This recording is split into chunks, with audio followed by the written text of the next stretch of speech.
Akimbo is like a coming-of-age story with a twist.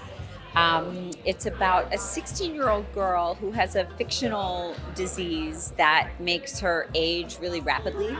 So she looks like a 72-year-old lady, and she doesn't have much time left. And it's about the decisions we make about how we choose to live with the time that we have. So it sounds sort of sad, and it is, and it's also really funny and really, really moving. It's about taking advantage of your life and living while you're living. I play Kimberly, and she turned 16 in the show, and she has a fictional disease which causes her to age at a very rapid rate. So she looks like this, but she's actually 16. Mm-hmm. And yeah, so she's stuck in a family and in a situation that is starting to become problematic, and so she's looking for an exit. I play Seth, who is another high schooler at the same school as Kim, and he is somewhat of a bit of an outcast. He's nerdy, he's a little bit awkward, he can be really blunt but a little bit sensitive, and so pretty much he has trouble fitting in, but he himself has really found out a way to always find the positive and just look for the joy in every little moment in life. And Kim finds him, and he really serves a purpose as Kim's kind of guiding light and her best friend, and a first friend for her and a best friend for him, and they're able to bring each other up in beautiful ways. I play Buddy, Kim's dad, and he's got some problems.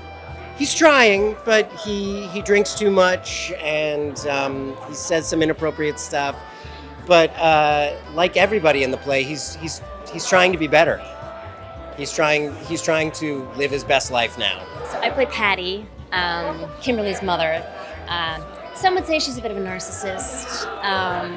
She's probably definitely not Mother of the Year, but I'll say she became Kimberly's mother when she was a teenager herself. So I think she's just trying to stay afloat and do the best she can.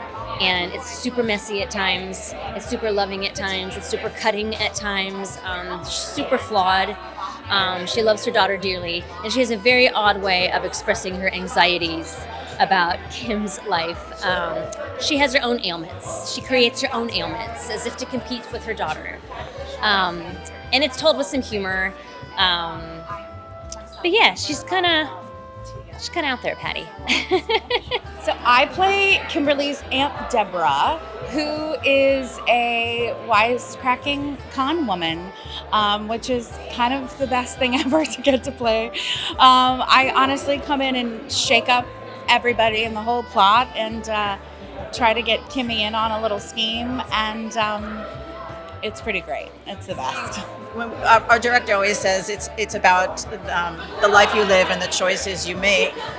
And in the time that you have. In the time that you have. Thank you. That's why we work together, because you know, life has an expiration date on it. You don't want to think about it, but you sort of want to know that, because it is a gift. And sometimes it doesn't feel like a gift, but it is a gift. And so I think this show is an offering in a post-pandemic way of what we all went through at the same time, to say it's a gift, and this is our offering about how we want you to maybe think about it and laugh and hopefully are moved, pluck at your heartstrings. This story takes place in the 90s, so I was also a teenager in the 90s, so there's a lot of kind of like, you know, 90s vibe throwback stuff going on, which has been like really a joy to put together. There's also some ice skating in it, so I've had to learn to ice skate for the show and learn to do a production number on ice skates in the middle of a musical, you know, which has been its own kind of delightful challenge as well. And, you know, the way the movement operates in a musical is always specific to that musical itself. And this has a really, really wonderful, vibrant score that demands that things elevate physically.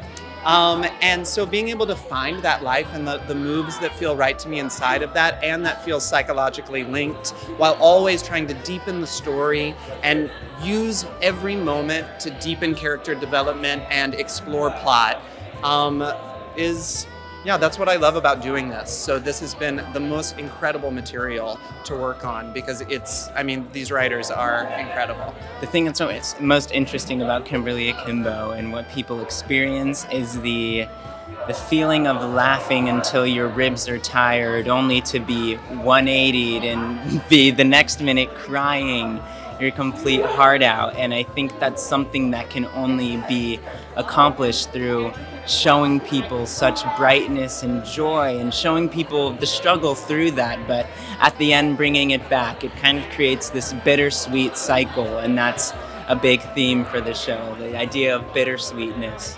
3 words that describe Kimberly Akimbo is funny, heartfelt, and beautiful. Hilarious, definitely.